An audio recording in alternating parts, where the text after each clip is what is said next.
Okay, hi everybody. My name is Ian Griggs. I'm the head of communications for the HD-Based-T Alliance. I want to thank everybody for joining us today for our latest HD-Based-T extended webinar on mastering immersive home theater design. Our presenter today is Venco International, Brandon White, who is the director of product development for Venco. They're one of our members with a great portfolio of brands and products. Pro AV for both commercial and residential applications, and he's got a great presentation prepared for everybody today on mastering immersive home theater design. So we're just going to wait a moment or two as I see a bunch of people are still filtering in. So we'll start in about another minute or so. And just a quick a heads up, it's usually a common question. Today's presentation slides will absolutely be made available to everybody afterwards, along with a recording. We'll be posting links to both on the HD-Based-T Alliance LinkedIn page. And you'll be receiving an email about an hour or so following the following today's webinar with those links. So you'll definitely have an opportunity to get your hands on those materials.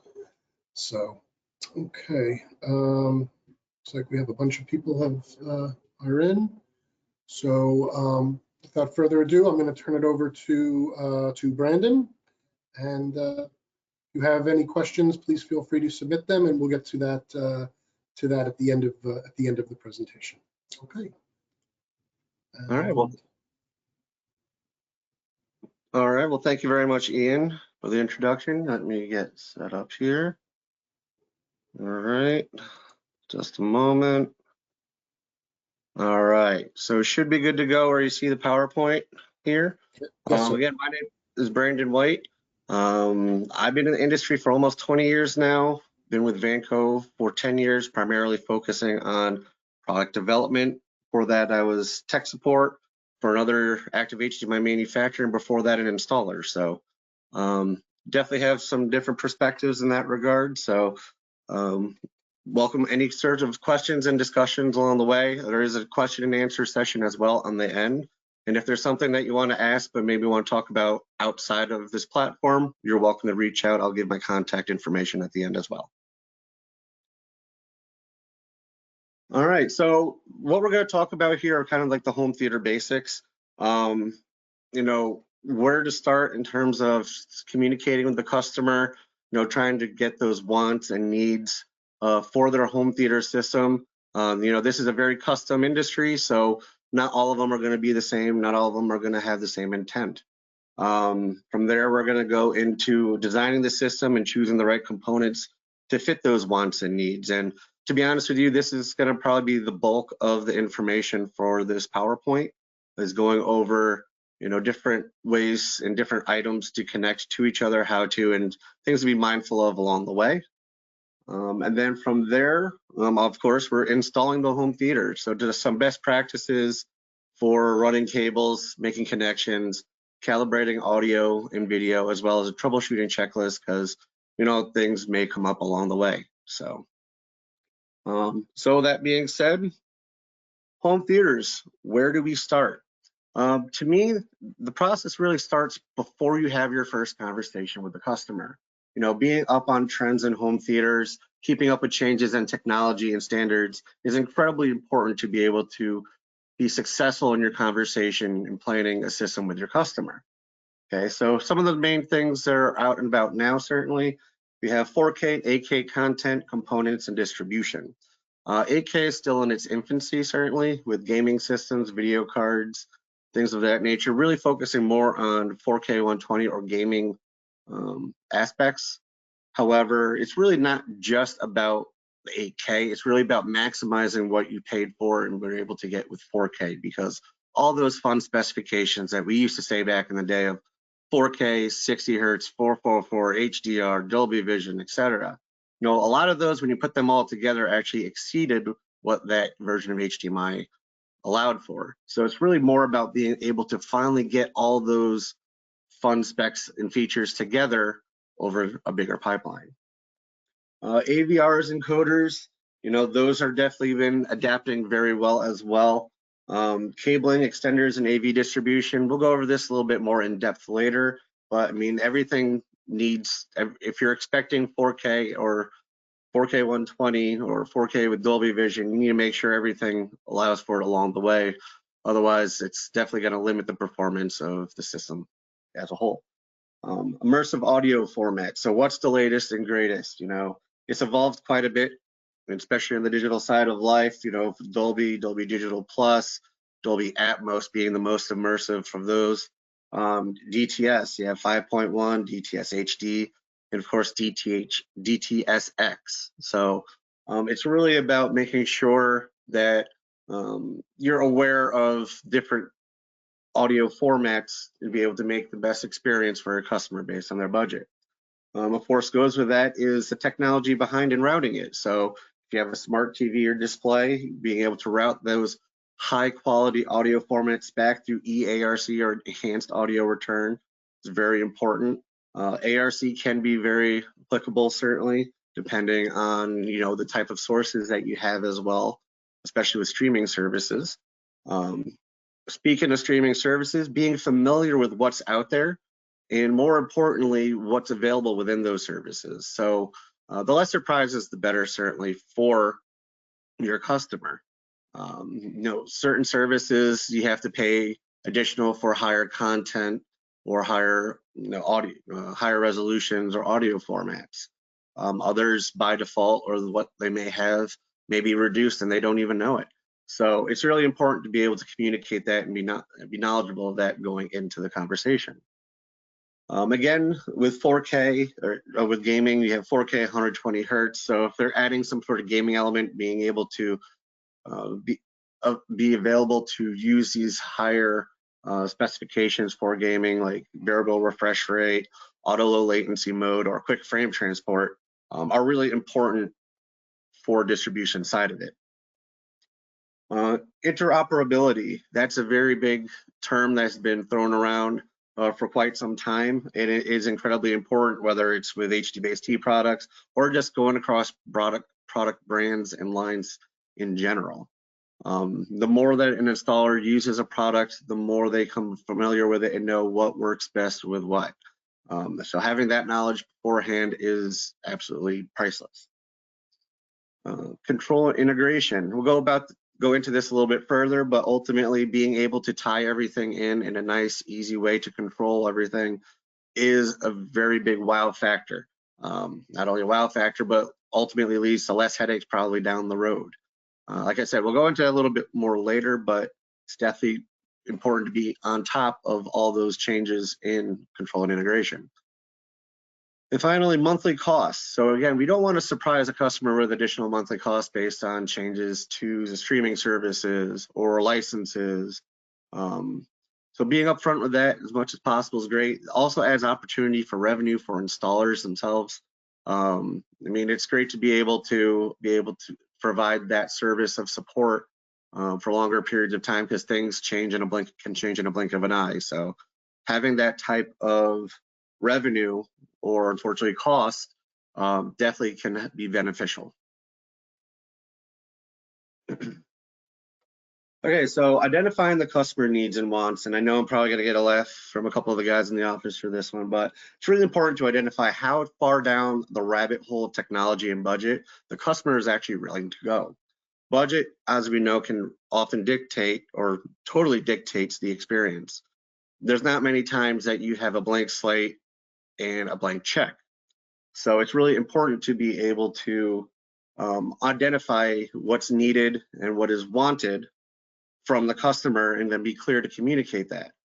In my opinion, a true home theater is supposed to mimic the experience that you have when you go to the movies or the cinemas. Whether it's the look, and how you're immersed in the video, immersed in the audio, the smell, the feel. That's what a true home theater really started as. But of course, this is a custom field, so we really have to accommodate those differences and those changes along the way. So one thing, I actually have a picture here from the movie The Matrix. This was one of my favorite movies to demo way back in the day for a home theater. It's interesting because a customer, when they first come up to you, they may be thinking more along the lines of a blue pill, where it's, they can get a simple home theater often found in a box, and that's what their impression is. However, they take the red pill. As an installer, we get to show them how deep the rabbit hole actually goes. Okay. From this, then, we try to identify the main goal of viewing in the listening area and what else it may be used for. I think that's very common because sometimes, you don't have that blank check and you may have to don't have enough space in the house. So it's great to have a space that's able to be utilized in different ways. Other thing to keep in mind is incorporating AV into and or from other zones. So if they already have a whole house system, whether it's distributed audio, a matrix, AV over IP, trying to incorporate that in the system can certainly develop some challenges along the way. My thought was always, if they're paying for a home theater, they're to maximize that and don't dumb anything down. So to really dedicate that home theater to itself. Now there's lots of ways and products to do that, and we'll get into that also a little bit later. But generally speaking, and it also depends again on the use. If it's more for entertainment, it may have to have some more flexibility. So just things to keep in mind, and of course, aesthetics and decor. It has to look the part. It has to be aesthetically pleasing.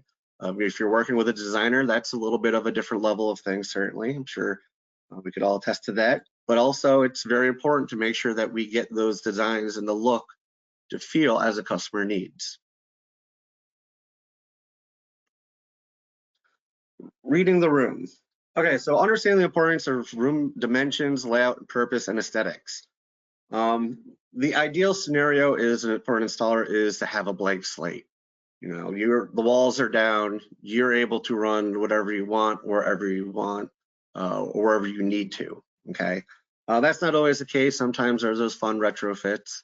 Unfortunately, most of these are in the basement. Sometimes they're already finished because it is what it is. I remember when I installed, our company did it in where it was a 1700s rock foundation that was original.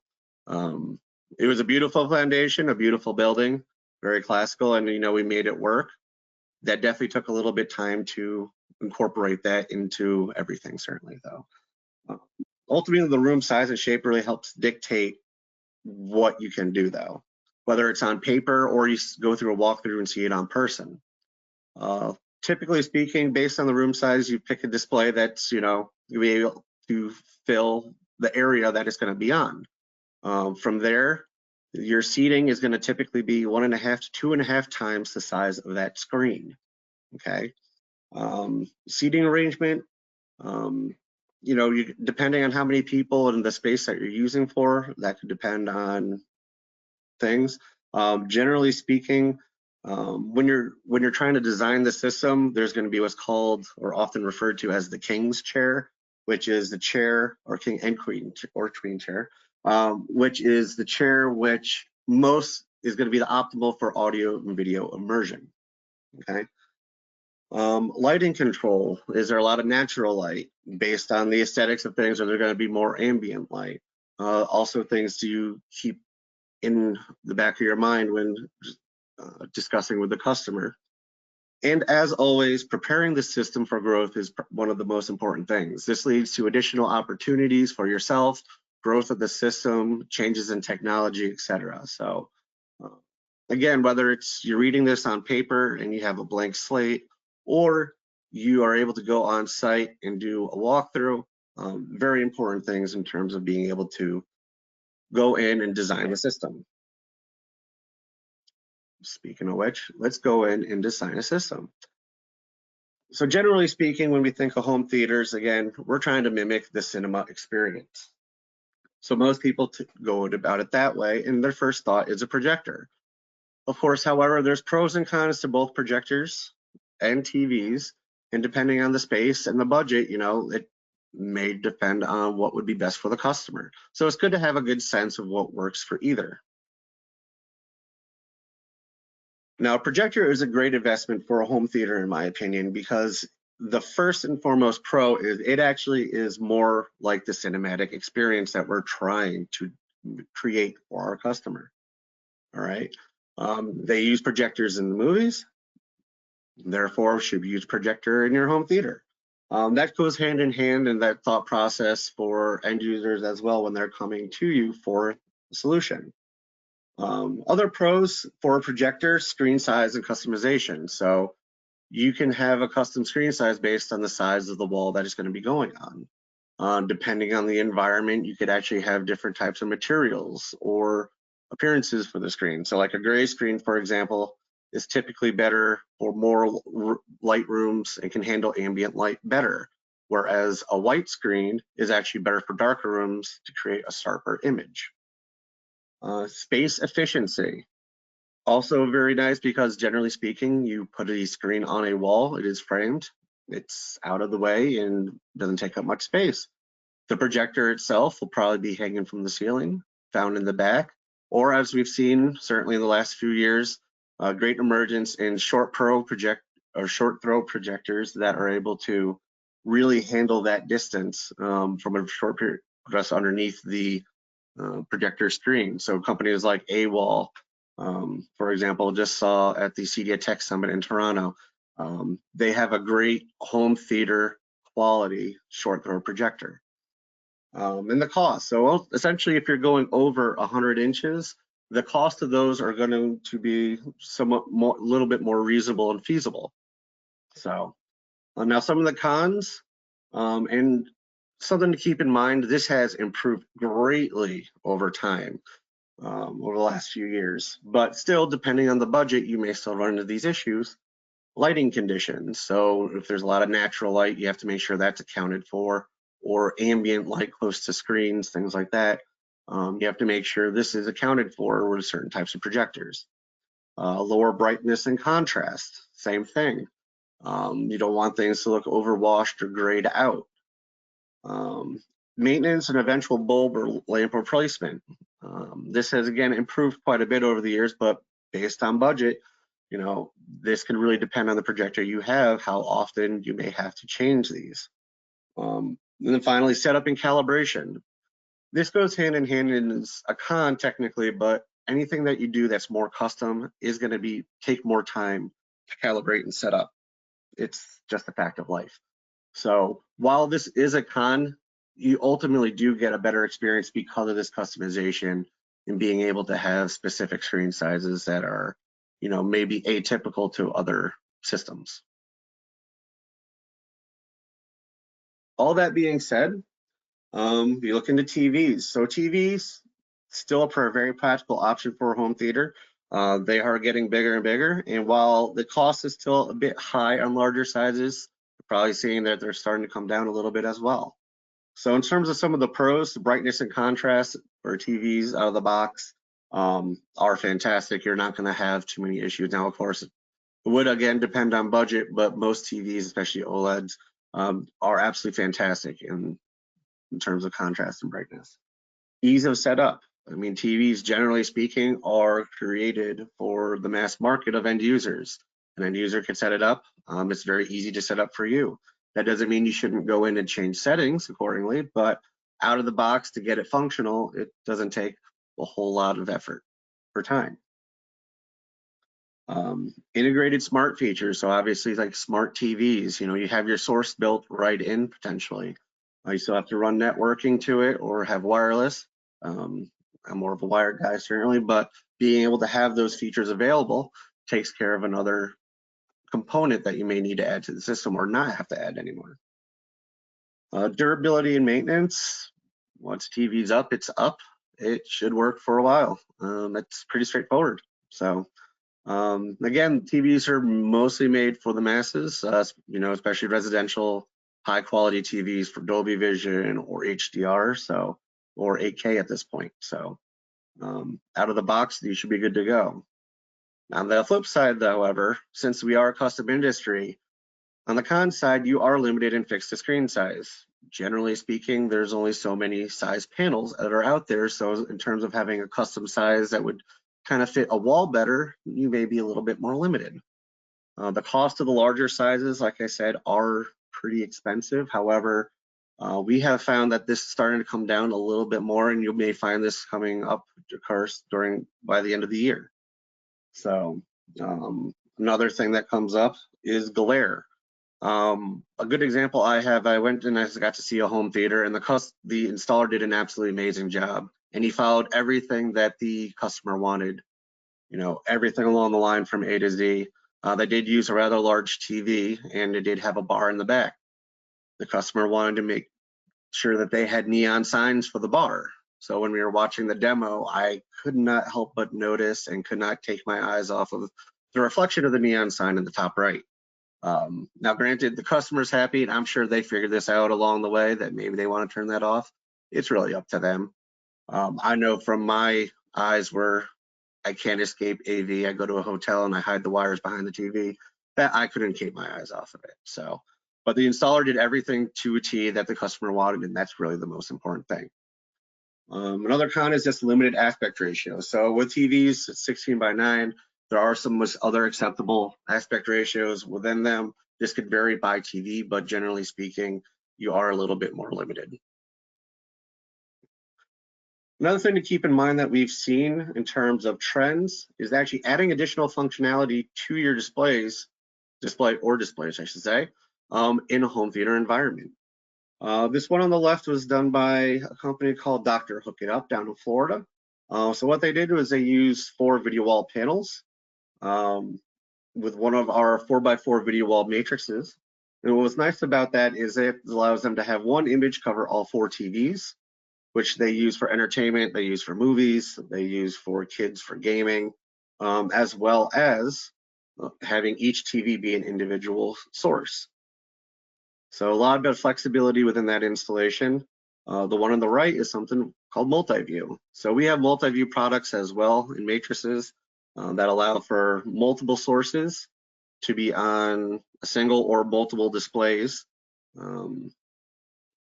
but each one's going to be acting individually. So here you have what we call quad view mode, where you have 3 games and it looks like a fantasy football roster up and about. And that's able to actually have one image over the screen or multiple images over the same screen. So a lot of flexibility. Again, defining this with the customer, what this is going to be used for. I think sports has, in the US, especially because of the rise in the emergence of mobile gambling on a legal front, this has made a lot of multi-view applications a little bit cross more into home theaters. So things to keep in mind, thinking outside the box adds to additional opportunity for you out in the field. All right, so in terms of defining the system, the audio video receiver is a very key component. Okay, this will tell you how many speakers and subwoofers will be within the system, where the speakers are going to be placed, and we'll go into that in the next slide a little bit more. You know, power impedance that you're trying to work with. You know, how low can you go impedance wise? 248 ohms, for example. Minimally, try to aim for 100 watts per channel. But I mean, again, this can be all based off a budget, but 100 watts minimum per channel, you know, will get them in a good place. Audio formats, so being capable of DTS and Dolby audio formats. DTS-X and Dolby Atmos provide an amazing immersive experience for home theaters. So having the opportunity to work with them is definitely going to help take this to a whole nother level and a whole nother experience. If they're trying to add other zones, or this is going to be part of a larger whole house system, for example, down mixing is going to be important. You don't want to dumb down what your home theater does because you're trying to tie in other components. Now, there are devices that are out there that can help with this on the fly. We actually have a Dolby down mixing piece as part of our Pulse audio line that really helps if in those types of situations, down mix that Dolby signal or DTS signal down to where maybe you're doing multi-room stereo audio throughout the rest of the house, for example. So just be mindful of those, but if you have it already in the receiver, then you're already a step ahead. If not, there's always fixes that we have available within our catalog as well. Connectivity wise, To me, absolutely, the more the merrier. The more connections that you have the ability to use, the more options that you have, and the more ways that you can grow this system down the road. HDMI inputs, whether they're 4K or 8K, certainly highly recommend EARC or Enhanced Audio Return Channel. So those that's able to allow you to get past those Dolby Atmos type signals. ARC is great too. A little bit more limited in that, but because of Dolby Digital Plus and some of the streaming services, there's a little bit of flexibility with that. Wired or wireless network capabilities. This is important for several of the reasons to follow here. From just a control standpoint, being able to control a system over IP. A lot of people like to prefer that over IR or RS-232. Streaming, being able to stream music directly from your AVR. There's often services built right in. AirPlay or casting, so being able to use your mobile device to tie into the system and play music or video in many instances. All part of what really helps tie this into the network and also a larger system. And of course, the preamplifier outputs and subwoofer outputs. This really what helps in terms of defining how many subwoofers you can have. The more preamplifier outputs, the better, in my opinion, because that gives you a lot of flexibility to really grow this system. Obviously, everything comes down to budget. Cost can vary greatly in an audio video receiver from a couple $100 to several thousand. So depending on, again, the needs and the wants of your customer, you'll be able to point them in the right direction.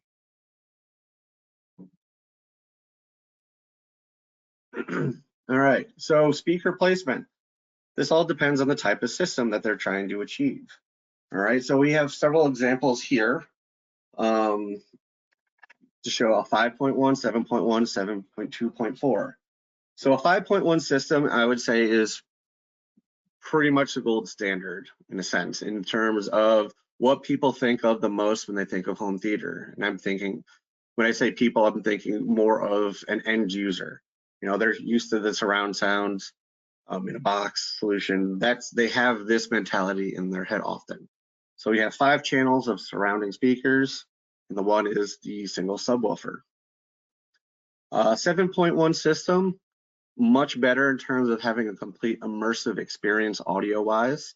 All right, you have 7 channels of speakers, of surround speakers around, followed by 1 subwoofer.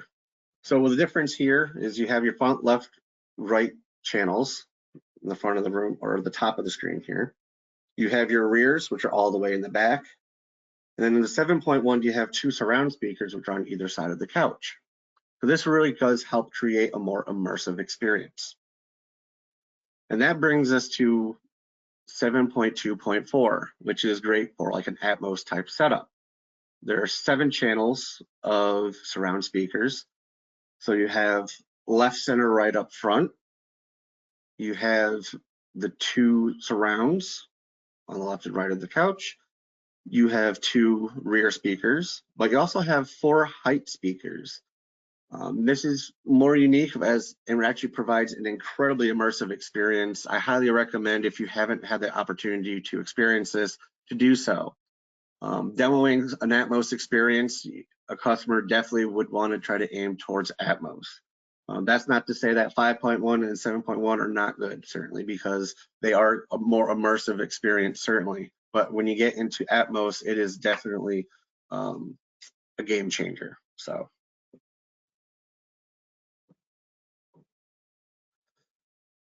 In terms of speakers, so in general, a well-balanced home theater system includes a combination of different types of speakers. You don't always have to have the same type necessarily to get an amazing outcome or experience. LCR speakers, these are often used as front, left, and right channels, okay? More oblong, they're placed on either side of the display and then above or below the display. These can be on wall or in wall. Sometimes these are put actually behind the screen, depending on the type of screen that you're using. Absolutely fantastic in terms of the range that these can provide. I recommend these more times than not, especially for surround sound home theater type systems. We have these in our Beale Street line. We have 2 different models. One really that is great, a little bit larger, full range.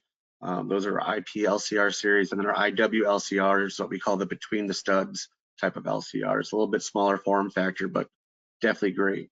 What's also great about LCR speakers and where they're placed in the front, because the front channels are always known for being responsible for more dialogue, music, and sound effects, with the center channel being most of the dialogue itself. In-wall or in-ceiling speakers.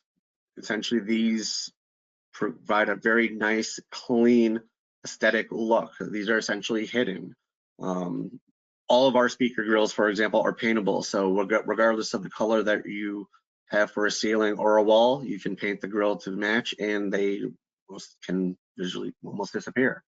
Other varieties of these also include angled speakers, which are common to kind of help aim the focus of the audio towards the seating area or the king's chair, for example. These are often used in Dolby Atmos, but it's certainly not just limited to Dolby Atmos systems. Floor standing or tower speakers. These provide an absolute full range of sound and high range of frequencies. Often used at left and rights. And now as an installer, I remember we had B&W speakers that were THX certified. They were incredibly impactful. It's one of those things that even though they had a nice price tag, people definitely, when they sounded them, they wanted them. It's something that you'd want to incorporate. Not necessarily need, but once you hear them and get the demo, it was very nice. So highly recommend those as well. And again, you could use a combination. Just try to make sure, lots of times within the same brands and lines, just be familiar with hearing them before to make sure that different brands of speakers or anything like that or models don't conflict with each other. Bookshelf speakers, satellite speakers, often smaller in size. These as front, left, right channels or rears. There are some great bookshelf speakers that are certainly out there. I grew up listening to a lot. My father's been in the industry for 50 years. There's a lot of speakers that he's had that are fantastic. However, a lot of bookshelf speakers that people, especially end users, think of when they think of home theaters are more of the ones that come in a box. So while these can be placed on shelves, stands, mounted on walls, sometimes you go into people's houses and may see them on the floor, and if it works for them, that's fine. Again, it's all about budget, what we can do. That's what it comes down to. But there are definitely some great options that are out there for bookshelf speakers to be incorporated into home theaters as well. And then wireless speakers. So generally speaking, I much prefer any kind of a hardwire. Generally speaking, it's what you're going to get each and every time. You're in control of it. However, there are definitely more than enough circumstances where maybe that's not possible, or maybe the labor to make it possible isn't within the budget.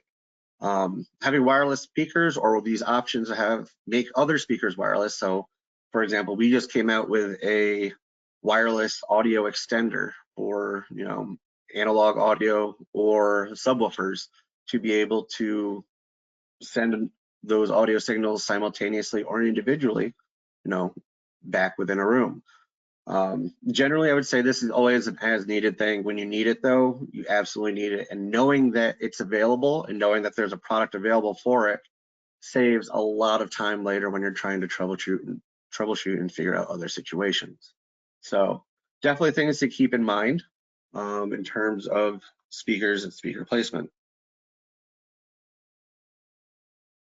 Subwoofers. Now, a lot of this actually goes back to pretty much the typical type of subwoofer installation, where there may be 1 or 2 in a system active subwoofers. And we have this within our Beale Street audio line. We have a 6.5 and an 8-inch active in-room subwoofer. Okay. When you're trying to install a subwoofer, especially if it's a single subwoofer, we do something that's called the wandering subwoofer, where sometimes some people do, where you actually will play content and then wander to see where best placement for that subwoofer would be. Now, unfortunately, we can't just leave a subwoofer in the middle of a room, so we have to kind of plan accordingly with that based on the aesthetics as well. Generally speaking, a single subwoofer is great for spaces up to about 300 feet. Again, this would differ based on your subwoofer certainly, but I mean a good ballpark spec, if you will, would be 300 feet. It's definitely easy to set up, but it says may, but you will likely encounter some sort of uneven bass response, especially dead spots. Now we always go towards the king or queen chair or seating, but that doesn't mean that 2 seats down, they're not hearing a dead spot from that. So that's definitely something to keep in mind. What's nice with us, and we actually have in-ceiling subwoofers, which is a bit more unique. And what that does is that actually provides a circular even dispersion for your low end ranges and frequencies. So that kind of helps in terms of finding that dead spot because it takes a little bit more out. You shouldn't experience as many dead spots when it's overhead and it's dispersing down in a circular pattern. So just things to keep in mind, certainly. Dual subwoofers, great for spaces up to 600 feet, so a little bit better. Get more uniform and even bass distribution. Definitely enhances the audio experience as a whole. Again, you may have a couple dead spots depending on the size of the room or the seating arrangement and layout, but you can try to minimize that as much as possible without, of course, tripping over big boxes in the meantime. And of course, for larger spaces, true home theaters, multiple subwoofers definitely would be the way to go. Best for spaces that are larger than 600 feet, much more uniform, and almost virtually eliminates dead spots for bass response. So definitely good things to keep in mind in terms of subwoofers. And again, there are different types. So there's active in-room subwoofers, for example. We have those within our Beale Street line. There's in-wall subwoofers. I've installed plenty of those certainly, but again, you're kind of limited because they have to go in a wall somewhere. Very nice aesthetically. Just have to make sure you collaborate that correctly in order to get that honed in. And then again, we have pretty unique in-ceiling subwoofer, which kind of helps in terms of dispersion of that low end frequencies.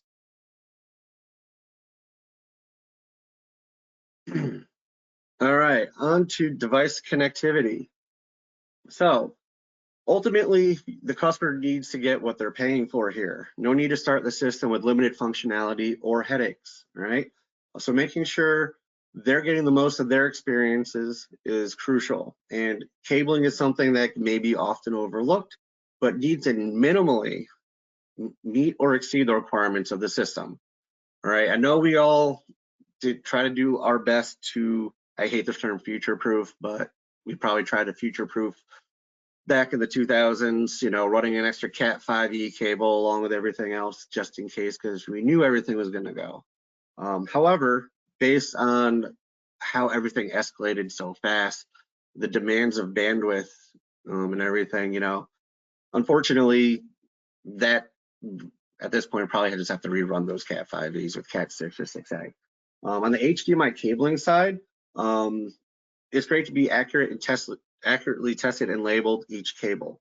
We have all of our 8K cables certified, whether it's a 1.5 foot cable or it's a 66 foot cable. All of our 8K cables are completely certified from HDMI.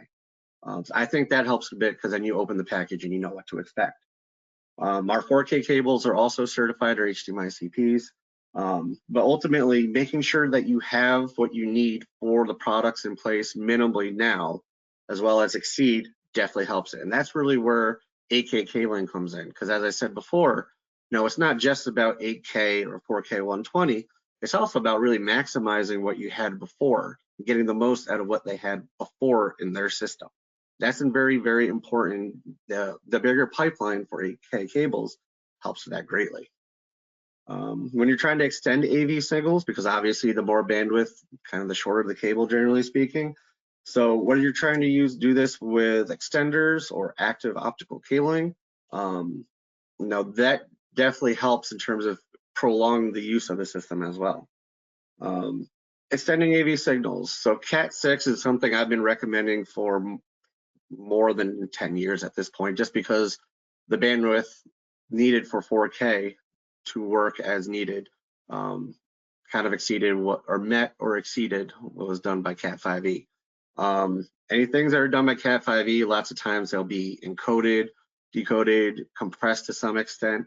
I think when you use a home theater, the whole idea is, again, to make the most of the opportunity and to really have things pass through as native as possible. Using Cat 6a or 7 at this point really helps in terms of maintaining that bandwidth that's needed for all that, or even longer cable runs. HDBaseT actually has a great certified program for this. We actually have certified HDBaseT cabling available as well through our Vanco brand. So that takes the guesswork out as well, because everything, again, has been certified and tested and approved. So really helps in terms of making sure you get everything that you expect and the customer expect from your systems. Active HDMI, again, the whole point of this is trying to be as native as possible. What goes in, goes out, and being a little bit ready for what's coming down the road. And that leads us to the latest technology that HDBaseT has, an HDBaseT 3.0. This is actually a screenshot of our EV-EX HDB3. This is our flagship air seat extender. We say it's the technology that checks all boxes because we have a lot of different flavors of extenders, various resolutions, various features and functions. And we have a great little cheat sheet that we have on our website, and then we provide our shows as well. It kind of just shows what each one does.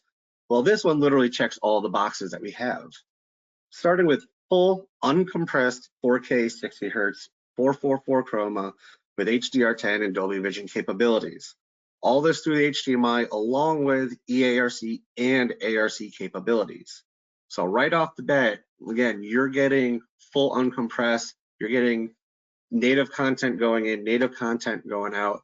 It helps in terms of the home theater aspect, making sure you get everything that they're paying for. From a gaming aspect, making sure that you could actually use a controller, hit up, and then not have to count to 1 Mississippi in order to get that to move. So right off the bat, that is probably one of the best function, features, and highlights of this technology.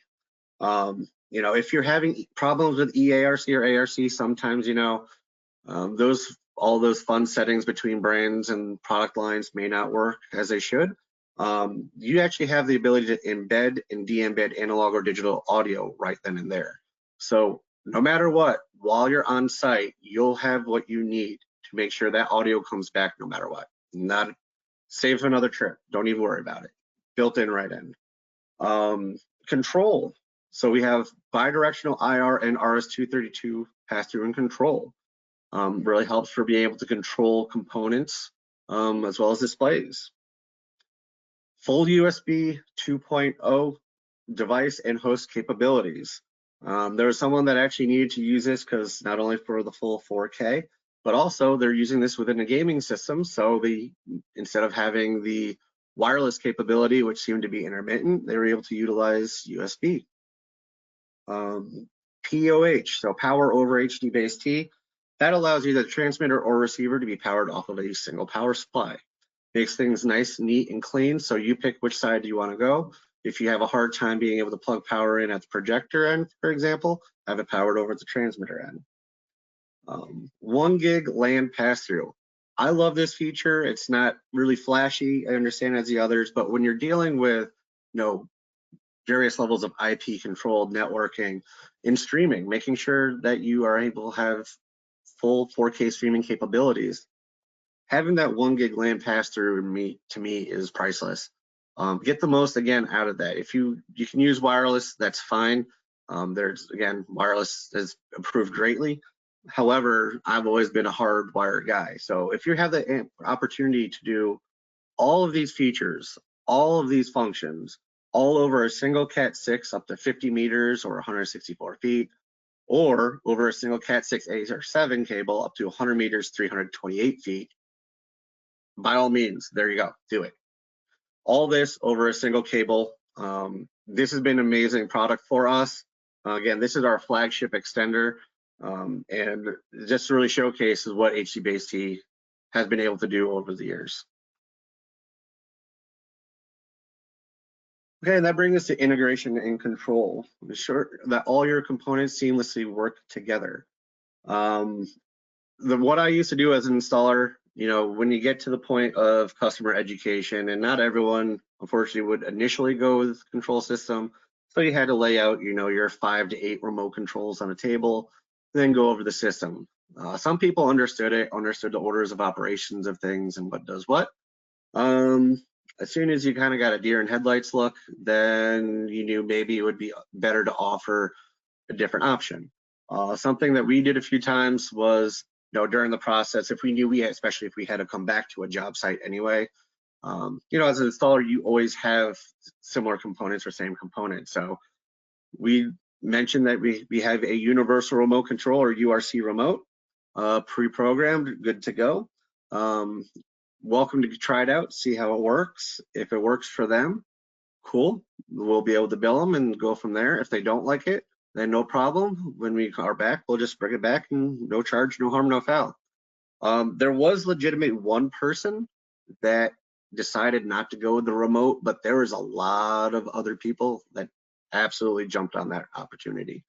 Integration and control makes things so much easier, especially at this point. So it's not just having a remote, an app, or a control system. It's really about controlling all aspects of your home theater or home. So the audio, the video, the lighting, the shades, all that together. You push a button, it's done. You don't have to go from, first you do this remote, then you do this remote, then you do this. Nope. Just makes life 10 times easier. It allows for easy upgrades of the system. Again, I'm very big on that. Always allow yourself opportunity for growth in the growth of their system. When you add another component, you're able to add this into their control system. So it's already something they're familiar with. You're just re-educating on the new addition. Then, of course, the aesthetic appeal, having, 8 remotes on a table or a bar versus, having an app. Or a big thing for home theaters that we used to do is actually the touch panels or the control panels. Did quite a bit of those, and that's all part of the aesthetic and the feel of a home theater. So having that at the palm of your hands, certainly more than beneficial for your customers and yourself. All right, so we're going to be putting this all together now. All right, so this is in terms of like some best practices, things like that.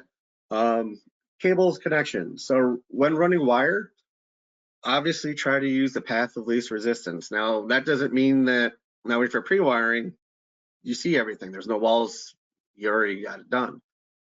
When you're retrofitting a home theater, that could be a whole different story, especially if it's already a finished basement or, like I said, a 1700s foundation. So way easier said than done. Certainly understand that, but always try to aim for the path of least resistance. Let's have less headaches. They don't like paying for more labor than they already have to as well. If you're already running one path for speaker wires, use 4-conductor, way better. So for example, if you're using 14.4, you'd be able to get a pair of speakers run off of that. A little bit more neat and clean as long as you label and are aware of what's going to where. Not that you can't find that out afterwards, but labeling it certainly makes it easier. If you're already running a single wire, why not run 2 or 3, especially when it comes to the video part of this. So speaker wire certainly as well, but when you're running, HDMI cables, which you can't really reach, well, you shouldn't really re-terminate, put it that way, category cable, fiber, etc. If you're running one, it's just as easy to run 2 or 3. Highly recommend that, and that also prepares you for anything else that may come down the road, okay? Bandwidth is exceeding, features, function, all growing, so it's better to be prepared and do it all at once rather than go down the road.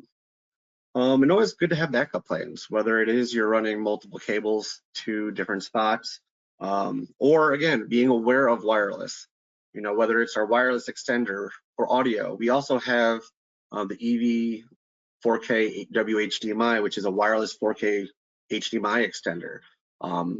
What's great about that one is after looking at it and developing, trying to figure out how to do this, we have a solution that's really low in terms of latency, great reaction time, and absolutely beautiful pictures. Few reviews of that online certainly, so for you to check that out. But just having those backup plans in place makes for a much less stressful installation. All right, so calibrating the video. So everyone has their different ways of doing this. And of course, this is much different when you go with a projector versus a TV. TV is a little bit more out of the box ready, but you still should look into it and calibrate it based on the settings and the environment. There are calibration discs, tools, and software. Signal generators are a great source because sometimes they'll have specific, rolling colors for movement that you can use to kind of see how video is being passed through. There's discs such as Digital Video Essentials or Spears and Munsell that kind of help with that as well. And there is some software that is available for collaborating as well from your computer. In terms of picture settings, these are very important, whether it's a TV or projector. So for example, black levels, this really has to do with brightness and black levels. Too high looks too washed out, too low, not enough shadow detail. Contrast or white levels leads to too much of a blown out effect if it's too high, or just makes it super dull if it's too low. Sharpness can lead to artificial edging and distort details sometimes. Some people like to really turn this down out of the box, as it may help with this, provide a little bit more definition. So saturation, how much of colors are present. This also kind of goes with, if you want things a little bit more warm or red or more cool or blue. Color and tint. Ultimately, the goal when you're having any kind of video being collaborated is to have skin tones look as natural and realistic as possible. So the colors really counts for the intensity of these colors, while the tint or hue really counts for the balance in terms of making this, again, as realistic as we can get.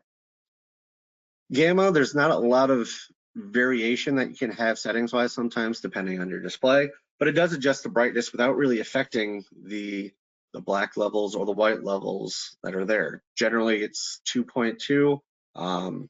It's usually left at this, but it can be as high as 2.4 if need be. Video enhancements. So a lot of TVs came out, especially when we went from 4K to true 4K with HDR. A lot had these video enhancements, like with motion smoothing, for example, like Auto Motion Plus or True Motion, which created a really unnatural blur. You're going to win some and lose some with these. Most people are not big fans of these. It does kind of distract and take away, I think, overall. So I would say disable, but make sure you look at these types of settings. Other things within video enhancements like economy mode or eco mode, or power saving mode. They're variable light settings. This could actually make the screen dimmer at times, which we may not really want. Watching a movie, then all of a sudden it just darkens down and you kind of look around like what just happened. I'd say while it may save a little bit of money over the course of a year, it's probably not a lot. And to be honest with you, it's probably just best just to leave it as it is, especially when you're trying to get that full home theater effect. Room lighting, again, do your picture settings based on the room lighting and what you're trying to accomplish. And then one of the most important things is test with something familiar. One thing I mentioned before was I test a lot with The Matrix. I think we also did a lot of Fifth Element. I'm probably dating myself a lot with these demos, but there's lots of great demos. And the best part of this is you really need to be more familiar with it. That's the way you can see if they and understand what things should be versus what they are. If you have new content all the time, you may not know exactly how it's supposed to be or not. Films, they get creative in their filming and their editing, so it's good to use something that you're familiar with to demo and to help calibrate. All right, calibrating audio. So from your AVR, there's several different options, but there's an automatic calibration that is found in a lot of them. So Odyssey is very popular and common. YPAAO is found with Yamaha. MCACC is found in Pioneers. These are all pretty automatic, where you would connect a microphone that's provided with the audio video receiver, place it to the king or queen seat, and test the audio that way. It'll be able to calculate the distance, where they are, the height, and configure the speakers that way. It gives a pretty good job of this. But if you don't trust that, or that's not good enough for very understandable, there are manual calibrations of pretty much everything for speaker levels, delay. Delay is going to be important if you're using any kind of audio video distribution product or cable that compresses the signal. There may be, or encodes or decodes that actually may add some delay. These functions should be available with your AVR. If it's very extreme, there are devices outside of the AVR that are available to help with this delay. We have one in our Pulse audio line. So, most should be done within the AVR, but if not, there are extreme circumstances and there are products that are available to help you fix that. Subwoofer calibration, volume crossover, generally speaking, crossover is typically set to 80, but it really depends on what you have going on in your room, as well as what you're trying to experience from an audio standpoint. Equalization, of course, bass, treble, balance. And again, you really want to test with a familiar reference point, something that you are very familiar with. You know that when you hear it, if something is wrong immediately. That's the most important part of this, being in control of the demo, being in control of the process. So make sure you pick content that you know and are familiar with. And then, of course, there's additional tools of sound pressure level meters or SPL meters, room EQ wizards, and there is an absolute plethora of apps that are available on iOS and Google Play to be able to help point you in the right direction and calibrate. So, all right, so you have everything going, and I won't go over this entire list. We actually do have a troubleshooting checklist that's available on our website through the tech support page and the frequently asked questions tab. So if you want to see this or you want a copy of this, let me know. I'm more than happy to point you in the right direction or send it over directly. Again, we'll go over everything, but essentially with so many different components and things going on in the system, sometimes it can be easy to forget or lose track of something, and that's okay. It happens to the best of us. Whether it's something as simple as having cables securely connected. Is that HDMI cable plugged all the way in, or is it just partly in and that's why nothing's coming up? No, that sounds silly, but I think it's happened to everybody.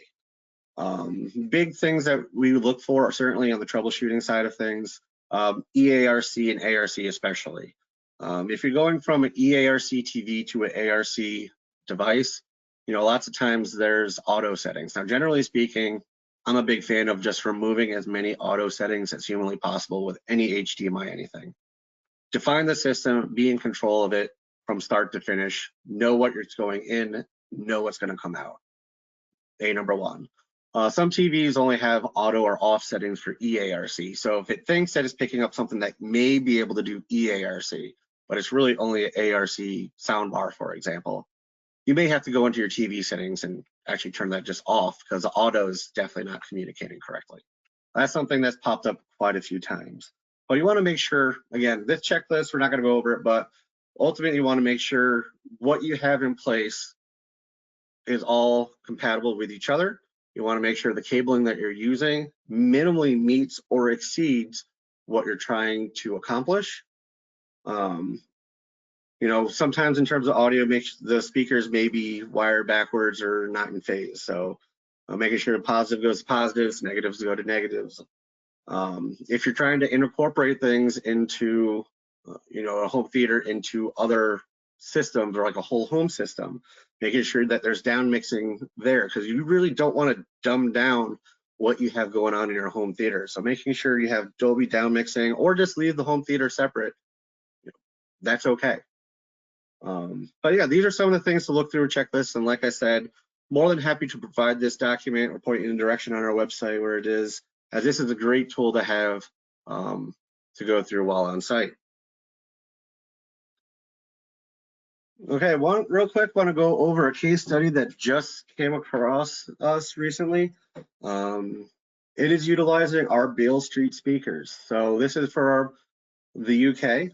Essentially, the customer had a need to create an authentic, immersive home theater experience. So they wanted to be immersed and make it feel and look like a home theater.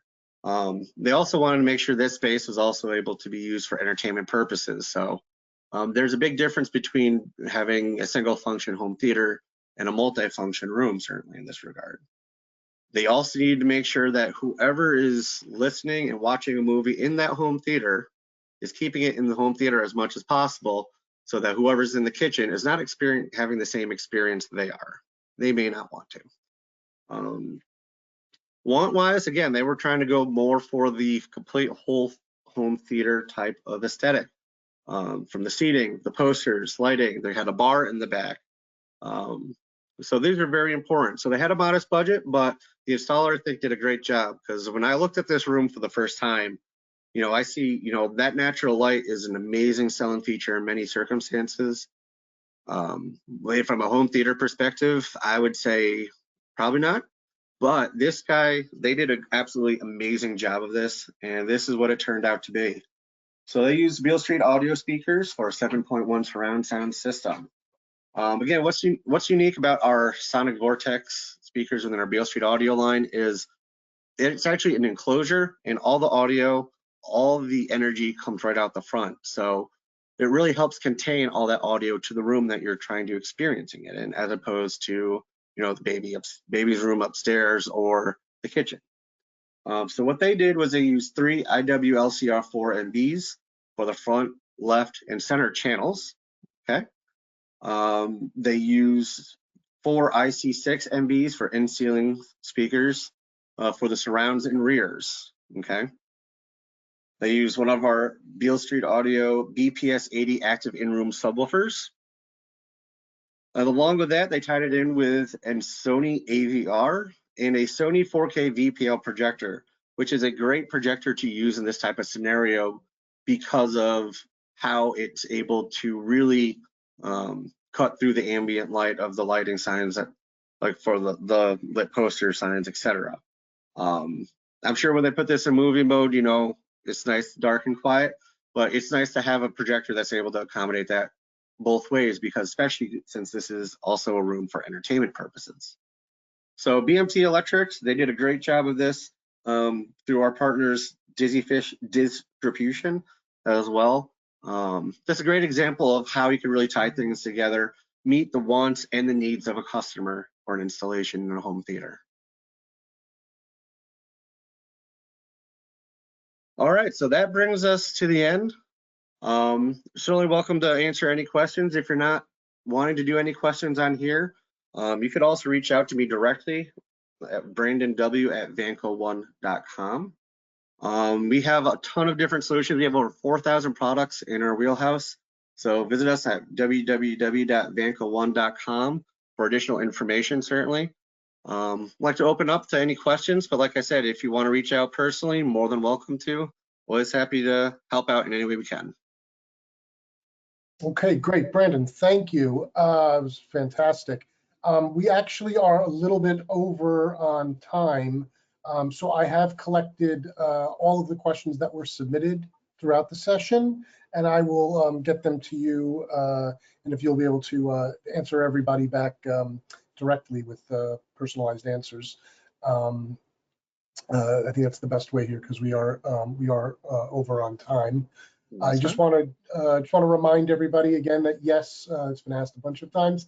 Yes, his presentation will absolutely be made available to everybody on our LinkedIn page, as well as a recording of the webinar will also be a link will be provided on our LinkedIn page, and you'll be getting an email in about an hour from now with that link, so you can access it.